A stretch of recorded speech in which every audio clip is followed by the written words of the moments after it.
প্রত্যেক পুরুষ মানুষের জীবনের প্রধান লক্ষ্য বিয়ে করা, বিয়ে করা, বিয়ে করা। অনেকে আমাকে গালাগালি করে বলবেন যে ভাইটি আপনি কি বললেন? প্রত্যেক পুরুষের স্বপ্ন থাকে ডাক্তার হওয়া, ইঞ্জিনিয়ার হওয়া, বিসিএস চাকরি পাওয়া, সফল হওয়া। আপনি এটা কি বললেন? বিয়ে করা। ভাই বিশ্বাস করেন এটা একদমই ধ্রুব সত্য কথা। কারণ একজন পুরুষ মানুষ আসলে চাকরি পেতে চায়, বিসিএস ক্যাডার হতে চায়, ডাক্তার হতে চায়, ইঞ্জিনিয়ার হতে চায় সফল হওয়ার জন্য। তো সফল হওয়ার পরবর্তী স্টেপ হচ্ছে বিয়ে করা। তার মানে বিয়ে করার উদ্দেশ্যে সে আসলে সফল হয়। বিয়ে করার উদ্দেশ্যে সে ডাক্তার হয়, বিয়ে করার উদ্দেশ্যে সে ইঞ্জিনিয়ার হয়।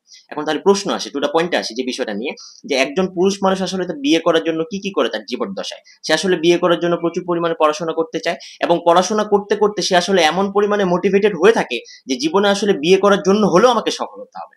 এখন এই সময় যদি পাশের কোনো বন্ধু আসলে বিয়ে করে ফেলে, তাহলে সে বেচারা একদমই হাহাকারে ভেসে যায়, একদমই কষ্ট দুঃখে ভিতরটা ফেটে যায় যে আমার বন্ধু বিয়ে করে ফেললো এবং আমি কেন বিয়ে করতে পারলাম না। একটা কথা আছে না, যে আসলে নিজের বন্ধু যদি পরীক্ষায় ফেল করে তাহলে কষ্ট লাগে, এবং সে বন্ধু যদি আসলে পরীক্ষায় ফার্স্ট হয়ে যায় তাহলে কিন্তু আরো বেশি কষ্ট লাগে, যে আমাকে ছাড়া আসলে সে কেন ফার্স্ট হয়ে গেল, বন্ধু কেন ফার্স্ট হলো, আমি কেন ফার্স্ট হতে পারলাম না।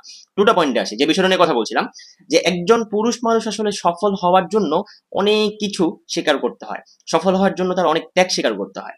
এখন এই পুরুষ মানুষটা আসলে যখন দেখে বিবাহ বন্ধনে আবদ্ধ হওয়ার পূর্বে প্রস্তুতি নিয়ে পড়াশোনার সময়, তখন আসলে জানতে পারে যে বিশ্বের বড় বড় যে সফল মানুষগুলো ছিল তারা আসলে বিবাহের পর সফল হয়েছে।